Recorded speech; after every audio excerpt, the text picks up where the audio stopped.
In the 1828 election, by avoiding a stand on major issues, Jackson was able to win the support of many different interest groups throughout the country. To the new laboring classes in the East, he appeared to be an advocate of the working man. To small capitalists, he represented an opportunity to compete with big capitalists. Southerners identified with him as a plantation owner, while Westerners saw him as their own frontier hero. Jackson also appealed to the new nationalism that was sweeping America. As a self-made man who had built the Hermitage from a shack into a mansion, as a military leader who defended the people against Indians and Englishmen, and as a man who, born in a log cabin, could be a champion of the people as President of the United States.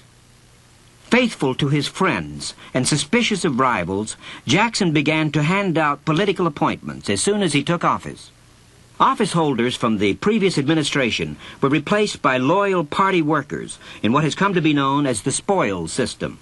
While Jackson did not invent the idea of political patronage, it had been used on the state level for many years, Jackson did introduce the practice in the national government. Previous cabinets had included nonpartisan experts in their fields. Jackson made his cabinet appointments with seeming disregard for background or experience, the main requirement being personal loyalty to Jackson. Members of the press were included in the cabinet for the first time. Amos Kendall, editor of the Kentucky Argus, was made Postmaster General. And another new tradition was established.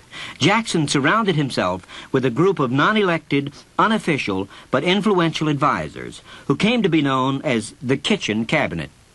Howls of disapproval were voiced in the opposition press, with Jackson depicted as the evil manipulator of a set of greedy puppets.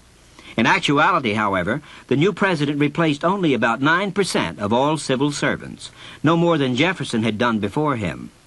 Jackson called this policy rotation in office and saw it as a means of weeding out corruption.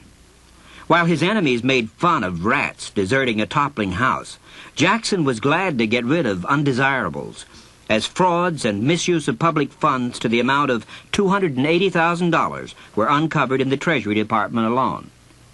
When Jackson took office, sectional interests divided the country. New England was symbolized by a turtle because it surrounded itself by the shell of high tariffs, and the West was seen as a tough-skinned alligator, ready to swallow up anything in sight. But Jackson saw himself as the only person elected by the whole nation, and maintained that it was his duty to represent all interests equally.